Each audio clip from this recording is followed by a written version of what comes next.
তোর মতো পতিতার সাথে আমি আর এক বাড়িতে থাকবো না। কথাটা শোনা মাত্রই নামিরার সারা শরীর কেঁপে ওঠে। এটা কি শুনল সে? তার কাহির ভাই তাকে পতিতা বলছে? কাহির ভাই এমন কথা বলতে পারলো তাকে? সে কি এমন করেছে যার জন্য তাকে পতিতা বলছে? আবার বলছে সে থাকলে নাকি কাহির ভাই বাড়িতে থাকবে না। আমি কি এমন করেছি কাহির ভাই যার জন্য আমাকে এমন বাজে কথা বলছেন? অশ্রুসিক্ত চোখে ভেজা গলায় কোনো রকমে কথাটা বলেই সোফায় বসে পড়ে নামিরা। পুরো নাম কায়নাত খান নামিরা। বাবা মায়ের একমাত্র ছোট মেয়ে। পুরো খানবাড়ির ছোট সদস্য সে। বয়স 18 বছর, উচ্চতা 5 ফুট 4 ইঞ্চি। নামিরার বাবারা 5 ভাই বোন। বড় আশরাফুল খান আর মেজ আমিনুর খান আর ছোট আরাফাত খান।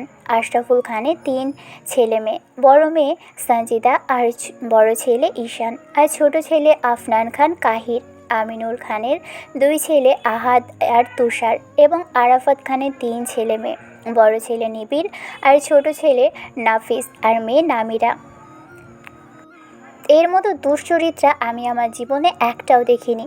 এর একটা দিয়ে হয় না, 10টা লাগে।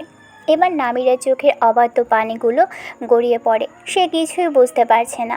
সকালে তো ঠিকই ছিল, তাহলে এখন কি হলো যে তার সাথে এমন করছে? এসব ভাবতে ভাবতেই কাহিরের কণ্ঠ শুনতে পেল। মা, এ বাড়িতে হয় পতিতা থাকবে, না হয় আমি থাকবো। এই বান্দির সাথে আমি আর এক মুহূর্ত থাকতে পারবো না। আমি চলে যাচ্ছি বাড়ি থেকে। কাহির, নামিরা কি এমন করেছে যার জন্য তুই ওকে এভাবে গালি দিচ্ছিস? কাহিরের মেজ মা জেসমিন বললেন। তাই তো আব্বা, কি এমন করেছে নামিরা? কাহিরের মা সাবিহা বললেন। কাহির কিছু না বলে নিজের ফোন মায়ের দিকে এগিয়ে দিল। তারপর নামিরার দিকে আগুন চোখে তাকিয়ে থাকলো। এদিকে নামিরা কিছুই বুঝতে পারছে না। সে মা চাচিদের দিকে তাকালেই দেখতে পায় আরমিন খান আর তার দিকে এগিয়ে আসছে। নামিরার মা কোনো কিছু না বলেই নামিরাকে চড় মারতে লাগলো। বেয়াদব, অমানুষ, জানোয়ার, তুই কি করে পারলি এমনটা করতে? কি করে পারলি? মার খেতে খেতে নামিরা বলে, আমি কি করেছি মা? আমি কিছুই বুঝতে পারছি না। তোর ওই নোংরা মুখে আমাকে মা বলবি না, জানোয়ার। মায়ের মুখে এমন ভাষা শুনে নামিরা অবাক। যে মা তাকে কখনো ধমক দেয়নি, সেই মা তাকে আজ মারছে, সাথে গালি দেবে। সাথে গালি দিচ্ছে। তুই মরে যা, তোর মতো মেয়ে থাকার থেকে না থাকা ভালো। জানি না কী পাপ করেছিলাম যার জন্য আল্লাহ তোর মতো একটা অসভ্য একটা মেয়েকে জন্ম দিয়েছে আমাকে। মা, বললাম তুই আমাকে মা বলবি না।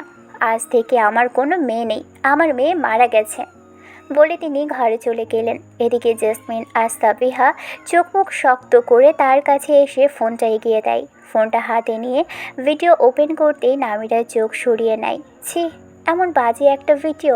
নামিরা ফোন লক করে বলে, ওটা আমি না, সত্যি বলছি। আমাকে বিশ্বাস করো, ওটা আমি না।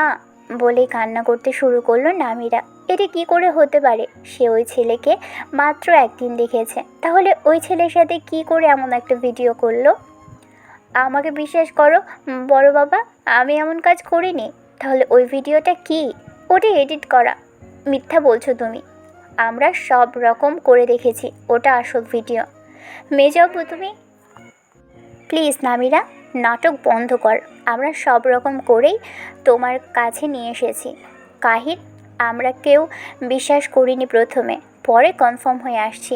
নামিরা এবার তার বাবার দিকে তাকিয়ে তার দিকে এগিয়ে গিয়ে বলল, আব্বু তুমি আর কিছু বলতে পারে না নামিরা। তার আগেই আরাফাত খান ওকে থাপ্পড় মারে। সাথে সাথে নামিরা কাহিরের পায়ের কাছে পড়ে যায়। তার ঠোঁট কেটে রক্ত বের হচ্ছে। এমনিতেই সে অসুস্থ, তারপর এমন পরপর আঘাতে তার শরীর আরও দুর্বল হয়ে যায়। কাহির নামিরাকে তার পায়ের কাছ থেকে লাথি মেরে সরিয়ে দেয়। যে কাহির নামিরার কিছু হলে পাগল হয়ে যেত, সেই কাহির আজ নামিরাকে সামান্য একটা ভিডিও দেখে এমনভাবে আঘাত করলো। নামিরা তবুও কাহিরের এক পা জড়িয়ে ধরে বলল, প্লিজ আমাকে বিশ্বাস করুন, আমি এমন জঘন্য কাজ করিনি। আমাকে ফাঁসানো হচ্ছে, প্লিজ বিশ্বাস করুন। পাথর, দুশ্চরিত্রা, তোর লজ্জা করছে না? না, ছাড়বো না। আমি এমন কিছু করিনি যে লজ্জা করবে। কাহির রাগের মাথায় নামিরাকে লাথি মেরে চলে যায় নিজের ঘরে, সাথে সবাই তার পিছু পিছু যায়। অথচ কেউ দেখল না নামিরার অবস্থাটা। কাহি লাথি মারায় নামিরা ছিটকে পড়ে যায়, কপালের বাঁ পাশে খুব বাজেভাবে থেতলে যায়। সবাই চলে গেলেও রুষা থেকে গিয়েছিল। রুষা কাহিরের মামাতো বোন। কি এমন হলো আমার সাথে বাজি ধরে? সেই তো তুই হেরে গেলি। তাহলে তুমি এমন করেছো? হ্যাঁ, আবার না। মানে? খুবই সহজ, আমি বেশি কিছু করিনি। আমি জাস্ট এবাড়ির কথা আরেকজনের কাছে বলেছি। এখন যা করা সেই করেছে। কি পেলে আমার সাথে এমন করে? আমার কাহিরকে। তুমি তাকে কখনো পাবে না, দেখা যাক। তাদের কথার মাঝেই কাহির সুটকেস নিয়ে আসলো। বাড়ির সবাই তাকে থামাতে বলছে, কিন্তু তবুও সে থামছে না। কাহিরকে দেখে নামিরা কাহিরের পা জড়িয়ে ধরে আবার বলল, প্লিজ যাবেন না, আমাকে একটা দিন সময় দিন। আমি নিজেকে নির্দোষ প্রমাণ করেই ছাড়বো, প্লিজ যাবেন না। কাহির এবার নামিরার চুল ধরে তুলে ধরে বলে, তোর মতো পতিতার সাথে আমি মরে গেলেও এক সেকেন্ডও এ বাড়িতে থাকবো না। বলে নামিরাকে আবারও ফেলে দেয়। নামিরার মা এসে তাকে তুলে আবারও চড় মারতে শুরু করে। নামিরার বাধা দিচ্ছে না, শুধু কাহিরের দিকে এক দৃষ্টিতে তাকিয়ে আছে। কাহির বুকে হাত দিয়ে বসে পড়ল, তারপর ওর মায়ের বুকে মাথা রাখলো। ওই বিশ্বাসঘাতক বেঈমান আমাকে ঠকিয়েছে মা, আমাকে ঠকিয়েছে। আমি কিছুতে ভাবতে পারছি না। আমার খুব কষ্ট হচ্ছে মা, আমার একটু কষ্ট কমিয়ে দাও না মা। কী করলে আমার কষ্ট কমে যাবে মা? কিছুক্ষণের জন্য থেমে তারপর উঠে দাঁড়ালো চলে যাওয়ার জন্য। বাড়ির বড়রা সবাই কাহিরকে বোঝাতে লাগলো সকাল হলে এর একটা ব্যবস্থা করবে, কিন্তু কাহির কিচ্ছু বুঝতে চাচ্ছে না, সে চলে যেতে যাচ্ছে। কাহির অস্থির হয়ে বসে পড়ল বুকে হাত দিয়ে, তারপর জোরে জোরে শ্বাস নিতে লাগলো। কাহিরের এমন অবস্থা দেখে নামিরা দৌড়ে কাহিরের কাছে যেতে নিলেই তার পায়ে কাজ ফুটে যায়, তবুও থামে না কাহিরের কাছে যাওয়ার জন্য। কিন্তু মাঝপথে সাবিয়া খান তার পথ আটকায়, নিজে গায়ের সর্বশক্তি দিয়ে নামিরার গালে চড় মারে। বেয়াদব, বেহায়া, নির্লজ্জ মেয়ে, লজ্জা করে না তোর? ঘরে পর থাকতে অন্য পুরুষের সাথে শুতে? তোর থেকে তো বাজারের বেশ্যাগুলো ভালো, তারা তো টাকার জন্য এসব করে। আর তুই আমার ছেলেকে ঠকালি। আমার ছেলে তোকে কত ভালোবাসে। সাফিয়া খানের চর খেয়ে নামিরা আবারও টেবিলের সাথে ধাক্কা খায়। পরপর 3 বার একই জায়গায় বাড়ি খেয়ে নামিরা যান বেরিয়ে যাওয়ার জোগাড়। এদিকে কাহিরের শ্বাসকষ্ট বেড়েই যাচ্ছে, কমার নাম নেই। তবুও উঠে দাঁড়িয়ে বলে, আমি থাকবো না এ বাড়িতে আর। বাহিরে ঝড় বৃষ্টি হয়েছে, এরই মধ্যে আরাফাত খান নামিরাকে টানতে টানতে বাহিরে নিয়ে যায়। তারপর তার মুখের উপর একটা জামা কাপড়ের ব্যাগ আর 5,000 টাকা ছুঁড়ে মেরে গেট বন্ধ করে দেয়। কাহিরের শ্বাসকষ্ট সবাই দেখলো, কিন্তু নামিরার পা কাটা, মাথা কাটার, ঠোঁট কাটার সাথে এক বুক যন্ত্রণা কেউ দেখলো না। তাকে যখন তার বাবা গেটের বাহিরে নিয়ে আসছিল তখন তার চোখ ছিল অদূরে দূরিয়ে থাকা মায়ের দিকে। হয়তো একটু ভরসা চেয়েছিল মায়ের কাছে, কিন্তু ভাগ্য তার সহায় ছিল না, তাই তো তার মাও তার দিকে ফিরেও দেখল না। ফুটপাতের ধারে একটা বেঞ্চে বসে আছে নামিরা। কি করতে সে এখন কার কাছে যাবে? সে আর তার যে কেউ আপন নেই এক আল্লাহ ছাড়া। খুব ক্ষুধা লেগেছে তার, সেই বিকেল থেকে না খাওয়া। এখন বাজে 12:30। প্রচণ্ড বিদ্যুৎ চমকাচ্ছে, সাথে বৃষ্টি হচ্ছে। অন্য সময় হলে হয়তো নামিরা বিদ্যুৎ চমকানোতে ভয় পেত, কিন্তু আজ পাচ্ছে না। বৃষ্টির সাথে সাথে তার চোখের পানি ঝরে পড়ছে। কি করবে কিছুই বুঝে উঠতে পারছিল না নামিরা। বসা থেকে উঠে হাঁটা ধরল নামিরা। কিছু দূর যেতেই একটা গাড়ির সাথে ধাক্কা খেয়ে পড়ে গেল নামিরা।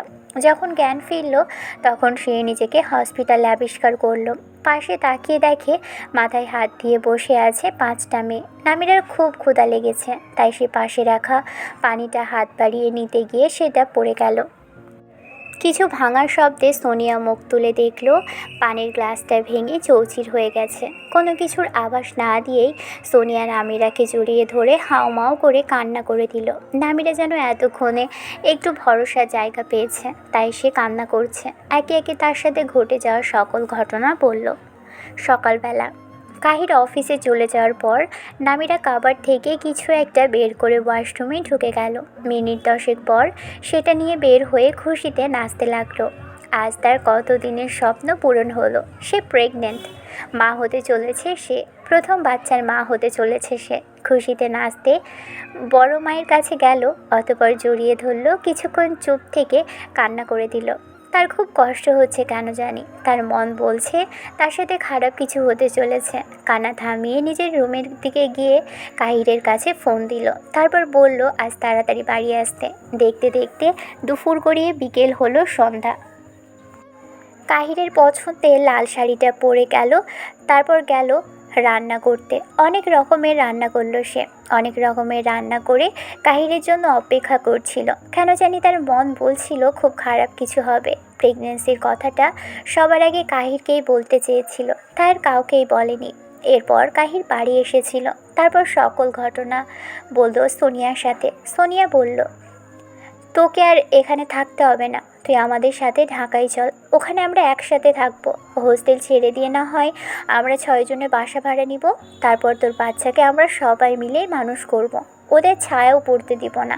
কাহির ভাইয়া কখনো জানতেই পারবে না তার একটা বাচ্চা আছে। তারপর নামিরা সোনিয়াদের সাথে ঢাকায় চলে আসলো।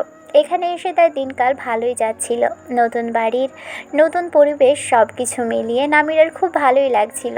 3 মাসের গর্ভবতী হওয়ায় নামিরার শরীরটা খুব একটা ভালো ছিল না।